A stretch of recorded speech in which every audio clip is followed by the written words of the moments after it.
नमस्कार विद्यार्थियों। आज बीए भाग तृतीय वर्ष में यूरोप का हम अध्ययन करते हैं।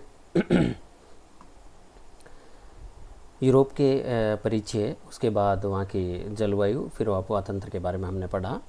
अब हम यूरोप की मृदा के बारे में पढ़ते हैं। यूरोप की मृदा को जहाँ बहुत बड़े लेवल पे विस्तृत तौर पर नहीं बांट रखा है, एक मानचित्र दे रखा है जिसमें अलग अलग लीजेंड के संकेतों के आधार पर दिखा रखा है, जिसमें टुंड्रा मिट्टी, पोड़जोल, धूसर, भूरी मिट्टी, काली मिट्टी जिसे चरणोजम मिट्टी के नाम से विद्यार्थी ध्यान दें। काली मिट्टी को चरणोजम मिट्टी के नाम से जाना जाता है। भूरी स्टेपी मिट्टी, उपोष्ण लाल पीली मिट्टी और पर्वतीय मिट्टियाँ, मुख्यतः ये मिट्टियाँ पाई जाती है जो यूरोप में अलग अलग भागों में पाई जाती हैं। पहली आती है शुष्क प्रदेश की मिट्टियाँ। शुष्क प्रदेश की मिट्टियों से मतलब है कि ऐसे क्षेत्र जहाँ पर वाष्पीकरण की क्रिया ज़्यादा होती है और पानी भाप बन के उड़ जाता है और वर्षा की कमी के कारण खनिज पदार्थ है वो वर्षा के पानी के साथ बह नहीं सकते, और इन प्रदेशों में वाष्पीकरण की अधिकता के कारण धरातली मिट्टियों के साथ खनिज जमा होते रहते हैं। तो इस प्रकार की मिट्टियों को शुष्क प्रदेशों की मिट्टियाँ कहा जाता है। ये नम प्रदेशों की मिट्टियों की अपेक्षा अधिक उपजाऊ होती है, क्योंकि इन मिट्टियों में खनिज पदार्थ है वो बह कर नहीं जाते, वहीं पर जमे रहते हैं। इस प्रकार की मिट्टियाँ कैस्पियन सागर के तट के आसपास के क्षेत्र में, स्पेन, पुर्तगाल, दक्षिण यूरोप में इस प्रकार की मिट्टियाँ पाई जाती हैं।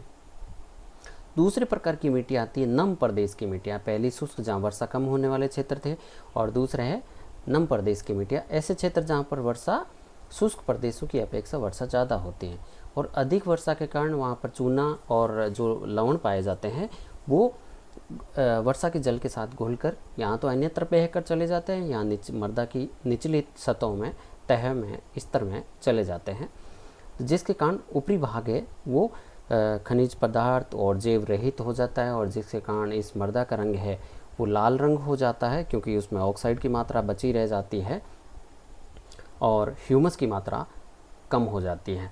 तो इस प्रकार की मिट्टियाँ हैं वो नदी घाटियों, डेल्टाई भागों में कृषि के लिए उपयुक्त है और वहाँ पर इस प्रकार की मिट्टियाँ पाई जाती हैं। तीसरी प्रकार की मिट्टियाँ आती यूरोप की पूर्वी यूरोप की मिट्टियाँ। यूरोप के पूर्वी भाग में क्योंकि महाद्वीपीय जलवायु पाई जाती है, समुद्री भागों से काफ़ी दूर बसा है और वहाँ पर स्टेपी घास के मैदान पाए जाते हैं, तो वहाँ पर काले रंग की चरणोजम मिट्टियाँ अधिक पाई जाती है जो बहुत उपजाऊ होती है। वर्षा की कमी और अनिश्चित प्रकृति के कारण यहाँ पर फसलें प्रभावित ज़रूर होती हैं, फिर भी अगर वर्षा समय पर हो जाती है तो यहाँ पर पैदावार है बहुत अधिक मात्रा में होती हैं, क्योंकि चरणोजम मिट्टी है वो काले रंग की मिट्टी है और बहुत उपजाऊ मिट्टी मानी जाती है। उसके बाद अगली काली मिट्टी की पेटी, जिसमें ह्यूमस की मात्रा काफ़ी अधिक पाई जाती है और इस ह्यूमस के कारण है वो इसका रंग काला पाया जाता है। ये दक्षिणी रूस में इस प्रकार की अधिकतम मिट्टी पाई जाती है और जिसका निर्माण अंतिम हिम युग के समय घास के मैदानों से हुआ है। उत्तरी यूरोप के घास या दलदली क्षेत्रों में इस प्रकार की काले रंग की मिट्टी पाई जाती हैं और विशेष तौर से भूमध्य सागरीय प्रदेश में इस प्रकार की मिट्टी पाई जाती हैं। अगली बात करते हैं प्राकृतिक वनस्पति। ये थोड़ा सा टॉपिक ध्यान से पढ़ना।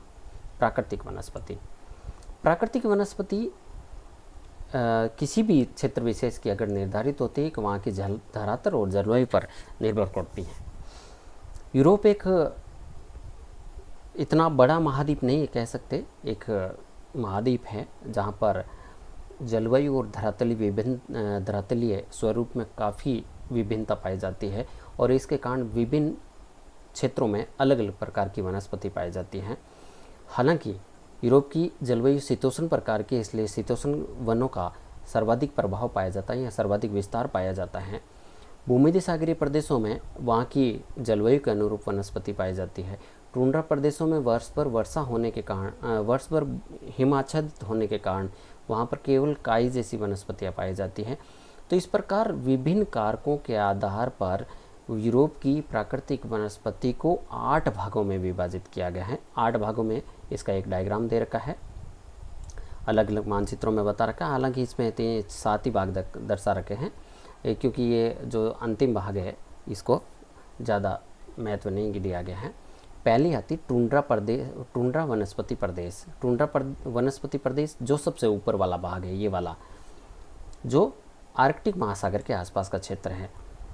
इसमें नॉर्वे, स्वीडन, फिनलैंड और रूस का जो आर्कटिक तटीय भाग है इसमें शामिल है और इसमें कठोर सर्दी पड़ती है, वर्ष भर हिमाच्छादित रहता है, कई लाइकेन और अत्यंत छोटी छोटी झाड़ियाँ उगती है और ग्रीष्म काल में बर्फ़ पिघलने पर बिलो, बर्च और जूनिपर जैसी छोटी छोटी झाड़ियाँ और फूल उगते हैं।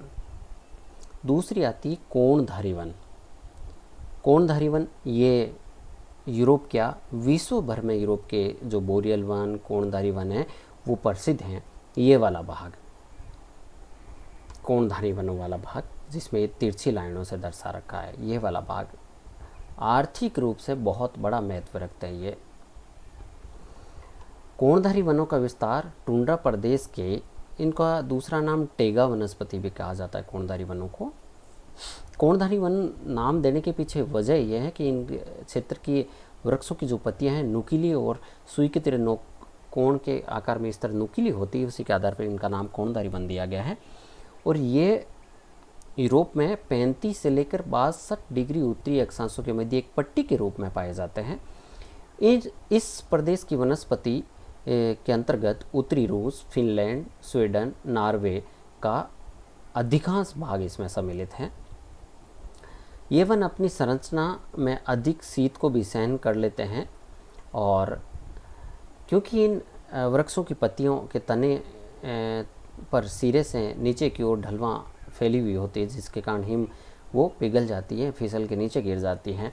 शीतकाल में लंबी अवधि तक ये जीवित रहते हैं। शीतकाल में अगर हिमपात भी होता है तो बर्फ़ से ढके रहते हैं और हिमांक बिंदु से नीचे जाने पर भी ये वनस्पतियाँ पाई जाती है।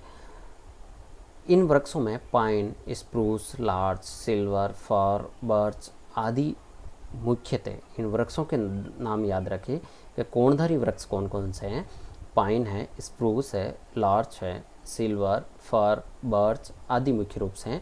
और इन वृक्षों का महत्व क्या है कि ये कोमल लकड़ी के या मुलायम लकड़ी के वृक्ष होते हैं, जिनसे कागज़, लुगदी, फर्नीचर, माचिस और पैकिंग पदार्थ बनाने के बड़े मात्रा में आर्थिक रूप से इन वनों का व्यवसाय या लकड़ी काटने का व्यवसाय किया जाता है। उसके बाद अगला आता है पतझड़ वन। जो पतझड़ वन है ये मुख्य तौर पे दक्षिण में और मध्य पश्चिम यूरोप में पाए जाते हैं। England, Ireland, France, Germany, Belgium, Holland, Denmark है, इन क्षेत्रों में विशेष तौर से पाए जाते हैं। जिनका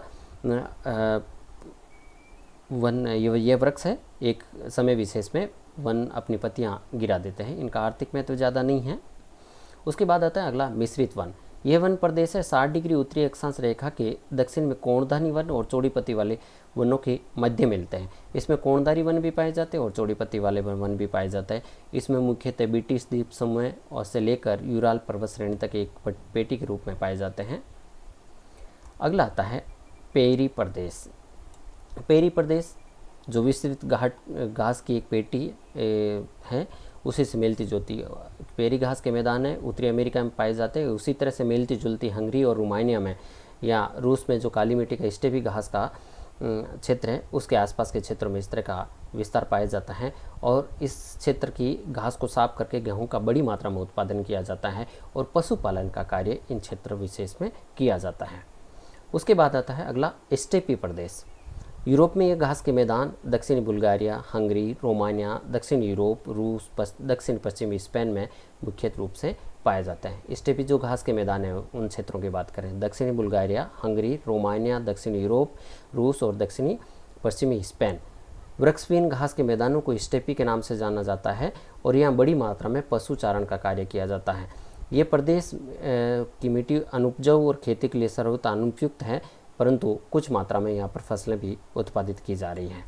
उसके बाद अगला आता है भूमध्य सागरीय वनस्पति प्रदेश। भूमध्य सागर के तट के आसपास के क्षेत्रों में नींबू, संतरा, अंगूर आदि फलों के वृक्ष पाए जाते हैं और यहाँ पर भूमध्य सागरीय वनस्पति पाए जाने के कारण शीतकाल में पछुआ हवाओं से वर्षा होने के कारण ये वनस्पति उत्पादित होती हैं या उत्पन्न हुई हैं।